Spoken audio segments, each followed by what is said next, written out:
let's have a look at all the idioms which we are going to cover in this session. पहला idiom होगा all thumbs, then we have apples of one's eyes, followed by as cool as cucumber, और उसके बाद हम पढ़ेंगे as busy as a bee, and finally at the 11th hour. अब हम बारी बारी से इन सभी idioms को डिटेल में उनके मीनिंग और एग्जाम्पल्स के साथ समझना शुरू करते हैं. So the first idiom, which is all thumbs, it means to be very clumsy or awkward. मतलब जब आप किसी काम को कर नहीं पाते हैं, especially when you are trying to use your hands or fingers to do a task. जब आप किसी काम को फिजिकली अपने हाथ या उंगलियों का सहारा लेके करने की कोशिश करें, तो आप उस काम को कर ना पाए, उसी को बोलते हैं all thumbs. फाइन. ये जो इडियम है ऑल थम्स, ये परमानेंट मोड में भी काम करता है. जैसे कि मैं कहूं कि मुझे किचन में कुछ नहीं आता, even I can not prepare a cup of tea, हाँ, तो I am all thumbs when it comes to kitchen. या फिर मैं बोलूं कि मैं इंग्लिश तो पढ़ा सकता हूँ लेकिन हिंदी बिल्कुल नहीं पढ़ा सकता, इवन क्लास 4 की हिंदी भी नहीं पढ़ा सकता. So when it comes to Hindi, I am all thumbs. मतलब ये वो काम है जो मैं बिल्कुल नहीं कर पाता, कभी नहीं कर पाता. और कभी कभी क्या होता है कि आप उस पर्टिकुलर मूवमेंट पे ऑल थम्स हैं. लेट्स से आप ऐसे तो आर्ट्स बना लेते हैं, कोई फ्लावर आपको ड्रॉ करना हो, डिजाइन करना हो, आप डिजाइन कर लेंगे. लेकिन एक दिन आपने रोज फ्लावर बनाने की कई बार कोशिश की, पर वो आपसे बन नहीं रहा, कुछ ना कुछ उसमें बिगड़ रहा है. फिर आपने अपने फ्रेंड को बोला, please draw this picture for me. तो आप वैसे तो रोज फ्लावर ड्रॉ कर लेते हैं, लेकिन उस टाइम पे आपसे नहीं हो रहा था. फाइन. जैसे कि शू लेसेस है, एक दिन आपसे नहीं बंध रही. वैसे आप अपनी शू लेसेस खुद ही टाई करते हैं, लेकिन उस दिन टाई नहीं हो रही. हाँ, या किसी दिन आप अपने बाल जो है सुलझा रहे हैं और चोटी कर रहे हैं, लेकिन आपसे नहीं हो रही ठीक से. सो ये वो काम है जो उस टाइम पे आपसे नहीं हो रहे हैं. या मैथ्स का कोई सम आपसे नहीं सॉल्व हो रहा, बार बार आप कोशिश कर रहे हैं. सो either you can't do something because आप उस काम को करना ही नहीं जानते हैं, या फिर उस टाइम आपसे वो काम नहीं हो रहा है. समझेंगे कैसे? एक्चुअली हम किसी भी चीज को जब उठाते हैं तो अपनी उंगलियों का सहारा लेके उठाते हैं. अगर हमारे हाथ की सभी उंगलियां थंब जितनी मोटी और छोटी हो जाएं, तो हमारी ग्रिपिंग पे फर्क पड़ेगा, फिर हम चीजों को आसानी से उठा नहीं पाएंगे. छोटे बच्चों को देखिए ना, उनके हाथ की सारी जो 10 फिंगर्स हैं वो बहुत छोटी छोटी और सब लगता है एक ही साइज की होती, तो वो किसी चीज को आसानी से पिक भी तो नहीं कर पाते, होल्ड भी तो नहीं कर पाते. बस थम्स होने का यही मतलब है कि अगर सारी उंगलियां अंगूठे जैसी ही मोटी और छोटी हो जाएंगी, तो फिर आप चीजों को पिक कैसे करोगे, होल्ड कैसे करोगे, और आपसे चीजें बिगड़ जाएंगी. फाइन. एग्जाम्पल देखिए, Aarav was all thumbs today. आज उससे कुछ नहीं हो रहा था. क्यों? He kept dropping his pen. बार बार उससे उसका पेन छूट रहा था. And spilled his science lab chemicals twice. और साइंस लैब में उसने केमिकल भी दो दो बार गिरा दिया. सो ये है ऑल थम्स होने का meaning. Number 2, apple of one's eye. बहुत ही सिंपल लेकिन पॉपुलर इडियम है. एप्पल ऑफ वंस आई को हिंदी में कहते हैं किसी की आंखों का तारा. किसी की आंखों का तारा. जैसे माँ बाप अपने बच्चों को बहुत लाइक करते हैं, बहुत उनकी केयर करते हैं. तो children are apples of eyes of their parents. Fine. Someone who is loved very dearly, valued above everyone else, and is extremely special to you. कोई भी बंदा जिसे आप बहुत प्रेम करते हैं, आप दूसरों से ज्यादा उसको वैल्यू देते हैं, वो आपके लिए एक्सट्रीमली स्पेशल है, उसको बोलते हैं एप्पल ऑफ योर आईज, आपकी आंखों का तारा. लिटिल दिया is the Apple of her grandfathers I. He buys her a cute storybook every single weekend. मतलब दिया को उसके ग्रैंडफादर बहुत मानते हैं. हर वीकेंड में वो उसके लिए एक बहुत ही इंटरेस्टिंग क्यूट सी स्टोरी बुक लेकर आते हैं. So to be apple of your eyes, to be apple of somebody's eyes means to be loved by them, to be their favorites. Fine. Yes. आगे बढ़ते हैं. Idiom number 3 is as cool as a cucumber. As cool as. पहले तो मैं आपको ये बताऊं कि अगर किसी भी इडियम में एज लिखा हुआ है, या ऐसे एज लिखा हुआ है। तो ये जो स्पेस मैंने छोड़ा है ना फिलर, यहाँ पे जो भी वर्ड लिखा होगा वही उस इडियम का फाइनल मीनिंग होगा। जैसे मैंने बोला एज हार्ड एज नेल्स, इसका मतलब है बहुत hard. As fit as a fiddle, which means very fit. Fine.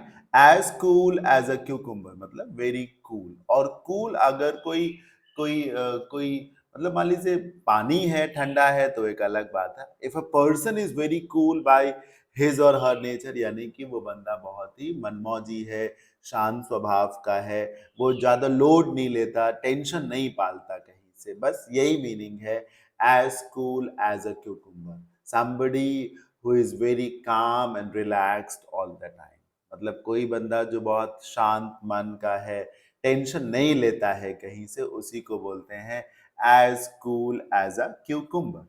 देखिए ना, इस इमेज से अपने आप समझ में आ रहा है, ऐसा लग रहा है इस आदमी को दुनिया की कोई टेंशन ही नहीं है।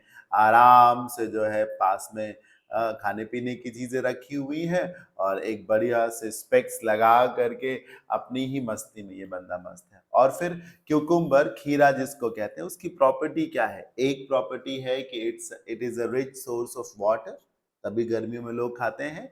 और दूसरा, उसमें उसमें जो है ठंडा भी बहुत होता है, पानी वैसे ही ठंडा होता है। तो जिस प्रकार क्यूकुम्बर की प्रॉपर्टी है कि वो बहुत ही ठंडा ठंडे मन का है, वैसे ही if somebody is very calm relaxed, nervous नहीं होना है उसको, उसी को बोलते हैं as cool as a cucumber even during a stressful or difficult situation. Example से देखिए, even though it was her first stage debate in the ICSE competition, उसकी पहली स्टेज डिबेट थी, first interview, first exam, first stage presence, appearance, ऐसे में आदमी nervous हो जाता, but Priya stood up and spoke as cool as a cucumber. Fine. Moving on, as busy as a bee, वही formula apply करिए। As के बीच में क्या है? बिजी है। So the meaning of this idiom is to remain busy, कोई बंदा जो बहुत व्यस्त रहता हो। बी, हनी बीज, हनी बी का क्या काम है? चींटी का क्या काम है? और मधुमक्खियों का क्या काम है? ये लगातार जो है आप हनी क्या वो आंट क्या करेगी? लगातार चलती रहेगी और अपना फूड जो है कलेक्ट करती रहेगी। बी भी यही करती है, ऑल थ्रू द डे वो फ्लावर्स पे जो है होवर करेगी, मंडराएगी, और उससे जो है हनी को लेकर जाती रहेगी। तो मतलब बहुत ही एक्टिव और busy kind of person, somebody who is very active, works very hard and constantly does useful things without stopping। कोई बंदा जो बहुत एक्टिव है, बहुत बिजी रहता है, बहुत हार्ड वर्क करता है, और कुछ ना कुछ करता ही रहता है, रुकता नहीं है। With the CBSE final board exams starting next week, Rahul is as busy as B solving sample papers all day long। Rahul वैसे तो बहुत बिजी नहीं रहता, बहुत नहीं पढ़ता, लेकिन चूंकि नेक्स्ट वीक ही उसके एग्जाम स्टार्ट हैं, तो इन दिनों फिर उसको उसको सांस लेने की भी फुर्सत नहीं है, वो बहुत बिजी है, दिन भर वो सैंपल पेपर्स को सॉल्व करता रहता है। फाइन। आइए आज के सेशन के इडियम नंबर 5 को पढ़ते हैं, which is at the 11th hour. At the 11th hour, to do something at the very last possible moment, just before it's too late. किसी काम को जब आप बिल्कुल एन मौके पर, लास्ट मोमेंट पे करें, just before it's too late, मतलब अगर उस टाइम पे आपने नहीं किया तो फिर आपका चांस गया। बस इसी को कहते हैं एट द 11th आवर। ऐसे समझिए कि एक ट्रेन एक प्लेटफॉर्म पे रुकती है, उस स्टेशन पे ही एक पैसेंजर जो उसके अंदर बैठा हुआ है, he was supposed to alight at that station, उसे वहीं पे उतरना होता है, बट उसकी आंख लग गई होती है, तो वो स्टेशन पे ट्रेन रुकी हुई, बट वो सो रहा है ट्रेन में बैठा बैठा। फिर जो है ट्रेन के छूटने का, ट्रेन के स्टार्ट होने का टाइम हो जाता है, हॉर्न बजता है ट्रेन का। ठीक उसी टाइम पे हीवो का उसकी आंखें खुलती हैं, और वो देखता है कि वो तो वही स्टेशन है जहां पे उसको उतरना है। वो तुरंत जो है अपना बैग लेता, बहुत क्विकली जो है he got off the train. सोचिए, अगर वो उस टाइम पे भी ना ट्रेन से उतर पाता, उसकी आंखें ना खुलती, मतलब something else would have happened. वो तो अगले स्टेशन पे चला गया होता। सो इसी को कहते हैं to do something at the 11th hour, to do something at the very last possible moment just before it is too late. Actually इसको समझेंगे कैसे, जो टाइम है, जो वॉच है, इट स्टार्ट्स एट 12। हाँ, वॉच हमेशा 12 पे ही स्टार्ट होती। हमारे दिन की जो शुरुआत है वो रात के 12 बजे से होती है, और रात के 12 बजे ही दिन समाप्त भी होता है। Everything begins at 12 and ends at 12। Fine, if you consider a watch. तो 11 के तुरंत बाद ही 12 आता ना, ये लास्ट आवर था। अगर इस टाइम पे भी काम नहीं हुआ था तो 12 आ जाता और डेट चेंज हो जाती। जैसे आप कोई भी फॉर्म जब अप्लाई करने जाते हैं तो उसमें लिखा रहता है, लेट्स से 15 जून 11:59 PM। क्यों? क्योंकि इसके बाद तुरंत 12 AM हो जाएगा and you'll miss your chance. So at the 11th hour means to do something at the very last possible moment. Arjun forgot about his English assignment and finished it at the 11th hour, right before submission. हाँ, भूल ही गया था। फिर teacher ने बोला अपना अपना homework सब लोग सबमिट करो। तो उसको होश आया, तो उसने देखा कि वो पीछे बैठा हुआ है और अभी टीचर को 5 मिनट्स या 10 मिनट्स लगेंगे। उसने उसी उसी मोमेंट पे, उसी टाइम पे अपने होमवर्क को कंप्लीट किया। Fine, yes. सो अभी देखिए, हमने इडियम्स पढ़ लिए हैं, फटाफट क्विजेस कर लेते हैं। पहला पहला क्विज क्या बोल रहा है, पहले क्वेश्चन को रीड करिए। Siddharth was completely calm and confident during his stressful exam. What do you think? Calm and confident during his stressful exam. कौन सा इडियम आएगा? All thumbs? नहीं, it means to be stupid. Cool as a cucumber, बिल्कुल सही यही होगा। At the 11th hour भी नहीं। Number 2, fill in the blank से है, since grandmother loves your youngest grandson, her youngest grandson, the most, he is what? Busy bee of the house, apple of her eye, or 11th hour helper? ना ना, apple of her eye। वो अपने youngest grandson को बहुत पसंद करती है, तो वो उसकी आंखों का तारा हो गया। Fine, yes. आज के इस सेशन में हमने जिन 5 वर्ड्स को इंक्लूड किया है, they are abandon, abolish, abrupt, abundant and accelerate। ये भी बहुत जरूरी है कि आप हर एक वर्ड का सही प्रोनाउंसिएशन रखें। First word is what? abandon, then we have abolish, then abrupt, following by abundant, and finally we have accelerate। Fine, start करते हैं और पहले वर्ड की तरफ चलते हैं, which is abandon. Abandon is a verb, यानी एक एक्शन वर्ड है। ये मीनिंग जान लेते हैं। Abandon means to leave something behind because you cannot look after it, or to stop doing something before it is finished। Sir, abandon का मतलब है किसी चीज को छोड़ देना। it may include leaving a place, जैसे आप किसी प्लेस पर हैं, उस प्लेस को छोड़ के चले जाना, abandon कर सकते हैं। किसी बिल्डिंग को छोड़ के चले जाना, sometimes quitting a habit, किसी आदत को छोड़ देना, उसे भी abandon बोलते हैं। अबैंडन की एक प्रॉपर्टी है कि आप जब अबैंडन में चीजों को छोड़ते हैं तो ऑलमोस्ट आप हमेशा के लिए छोड़ देते हैं। Fine, yes. जैसे कि लेट्स से कोई स्मोक करता है और अगर उसने अपनी स्मोकिंग को अबैंडन किया तो इट मींस कि अब वो दोबारा कभी स्मोक नहीं करेगा। या फिर आप किसी घर में रह रहे थे और आपके पेरेंट्स ने ये डिसाइड किया कि अब हम इस घर को छोड़ देंगे, यानी कि अब हम इस घर में वापस नहीं लौटेंगे, हम किसी और घर में एक तरीके से शिफ्ट हो जाएंगे। ये है अबैंडन का मीनिंग। फाइन, एग्जाम्पल से समझते हैं। We had to abandon our beautiful sand castle. Sand castle मतलब रेत का बना हुआ घर। Look at this picture. हाँ, इसमें देखिए ना, रेत से किसी ने कितना सुंदर सा घर बनाया है, लेकिन अब वो इस घर को छोड़ के जा रहा है। Why? The giant ocean waves started coming rolling in। मतलब ओशियन की वेव्स आनी शुरू हो गई, तो ये हुआ कि घर तो रेत का है, ये तो खत्म हो ही जाएगा।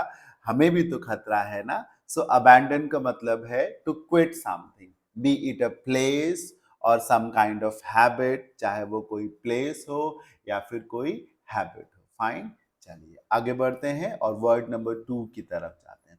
Word number 2 is abolish. Abolish is also a verb, यानी एन एक्शन वर्ड। अबॉलिश की आगे की फॉर्म्स अबॉलिश्ड एंड अबॉलिश्ड होंगी। Abolish is a very important word. I say कि आई मस्ट से कि अबॉलिश एक फॉर्मल वर्ड है। It means to completely end a rule, law और प्रैक्टिस। किसी सिस्टम को खत्म कर देना, किसी लॉ को हटा देना, अबॉलिश कर देना। लेट से कोई कंट्री है, वहां के कॉन्स्टिट्यूशन में ये गिवन है कि क्राइम कैसा भी हो but nobody shall ever be hang, मतलब किसी ने कैसा भी क्राइम क्यों ना किया हो लेकिन उसे फांसी नहीं दी जाएगी। यानी कि उस कंट्री ने क्या किया है, they have abolished the rule of death penalty. जो डेथ पेनाल्टी का रूल है उन्होंने उसे अबॉलिश कर दिया है। Fine, yes. जैसे कि our country has a law against dowry. हमारे देश में एक लॉ है which prevents you, which prohibits dowry. Dowry यानी दहेज। दहेज लोग लेते हैं इन द मैरिजेस, लेकिन एज पर रूल ये नहीं अलाउड है। So the country has abolished the system of dowry. Fine, so किसी भी रूल को खत्म कर देना, उसे अबॉलिश कर देना कि ये नहीं चलेगा। Fair enough.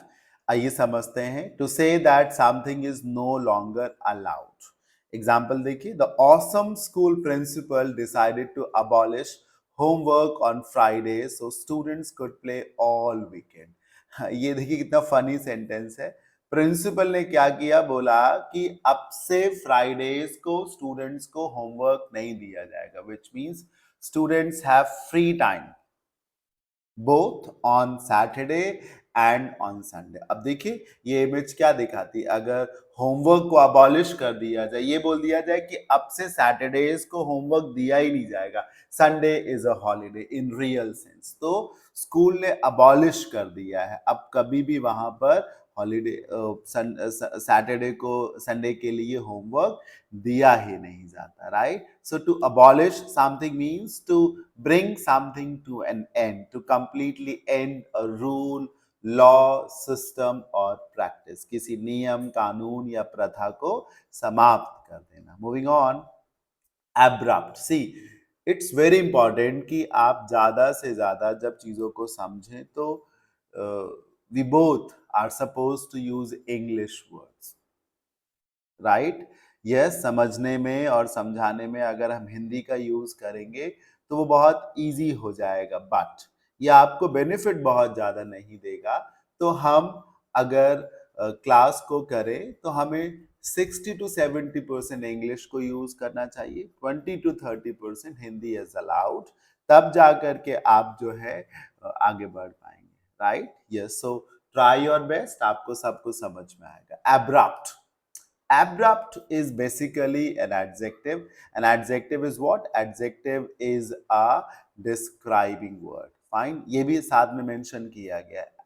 Adjectives are describing words. Abrupt basically उन actions के लिए use किया जाता है जो pre-planned नहीं होते हैं. All of a sudden अगर आप किसी काम को कर रहे हैं तो वो abrupt है। लेट से जैसे कि आज मॉर्निंग में आपके पेरेंट्स के मोबाइल पे ये मैसेज आ जाता है कि दिन में 11 to 12 में पावर कट होगा, यानी लाइट नहीं आएगी, तो ये पहले से ही इन्फॉर्म कर दिया ना इलेक्ट्रिसिटी डिपार्टमेंट ने। लेकिन अगर ऐसा ना किया हो और लाइट चली जाए, बहुत देर तक ना आए, और कहीं पे ये रीजन भी ना स्पेसिफाई किया गया हो कि ये पावर कट क्यों है, so such power cuts are abrupt in nature.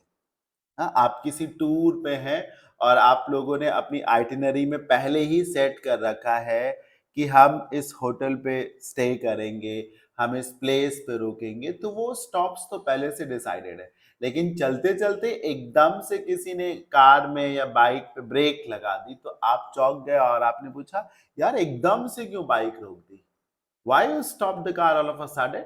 यानी कि वो एब्रप्ट एक्शन है, कुछ भी जो एकाएक या अचानक से किया गया है, something that was not pre decided, pre planned और प्री मेडिटेटेड। फाइन, देखिए, sudden, quick and unexpected, something not happen, something that happens in a sudden way without any warning or any pre-information or intimation.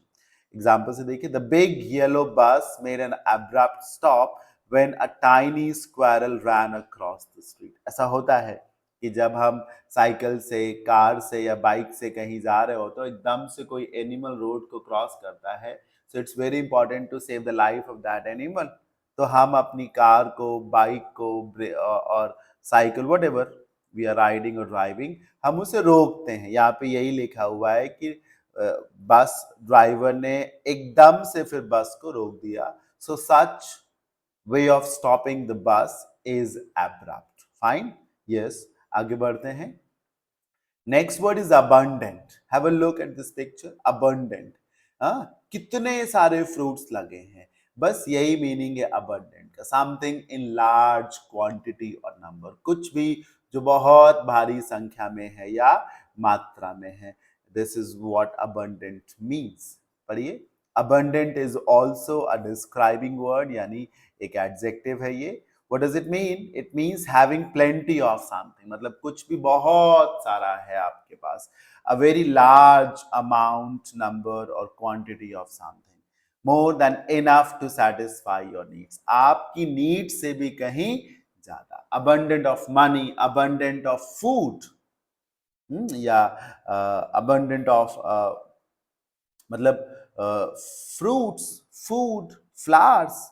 आपने एक flower tree देखा और उसमें सब तरफ से फ्लावर्स ही फ्लावर्स लगे हुए। एक प्लांट आपने देखा जिसमें सब फ्लावर्स ही फ्लावर्स लगे। So flowers were in abundance. Fine, yes. Example देखिए, the big tree in our backyard, हमारे घर के पीछे, बैकयार्ड मतलब घर के पीछे का place, had an abundant harvest of sweet juicy red apples this autumn. मतलब हार्वेस्ट आप फसल को बोलते हैं। तो हमारे बैकयार्ड में जो एक बड़ा सा ट्री लगा हुआ था एप्पल का, उसमें बहुत सारे स्वीट जूसी रेड एप्पल्स लगे हुए थे, यानी अबंडेंट हार्वेस्ट था उन फ्रूट्स का। Fine, moving on, last word पे आते हैं, and the last word is accelerate. Accelerate, this word is a verb और इसकी आगे की फॉर्म्स हैं accelerated and accelerated. Fine, action word है ये। एक्सेलरेट वर्ड को तो आप लोग जानते होंगे, बाइक में एक्सेलरेटर होता है। जब हम बाइक को एक्सेलरेट करते हैं तो we speed up the bike, हम अपनी बाइक की स्पीड को बढ़ा देते हैं। इस इमेज को देखिए, इसमें एक ये कोई space craft racket kind of thing लग रहा है और जो कि स्पीड बढ़ा रहा है, यही तो हो रहा है ना, स्पीड बढ़ा रहा है। सो स्पीड अप समथिंग, किसी चीज की रफ्तार को बढ़ा देना, to speed up, go faster और मेक समथिंग हैपन क्विक। मतलब किसी भी टास्क, किसी भी वर्क की स्पीड को बढ़ा देना, तेजी से बाइक चलाने लगना। Fine, yes.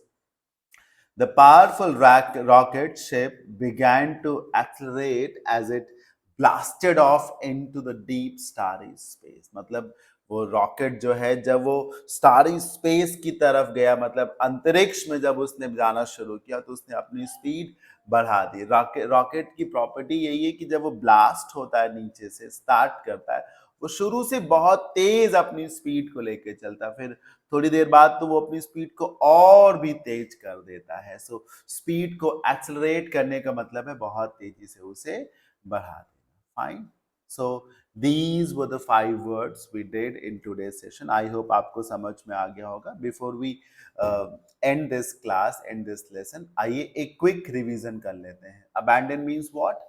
To leave something, be it a place or any kind of habit. Fine. Abolish means to bring something to an end, किसी रूल को, सिस्टम को एंड कर देना। Abrupt, whatever happens in abrupt fashion happens all of a sudden, कुछ भी जो अचानक से हो, सडन है, क्विक है और अनएक्सपेक्टेड है। Abundant, something in large quantity or numbers, a huge amount, plentiful, more than enough।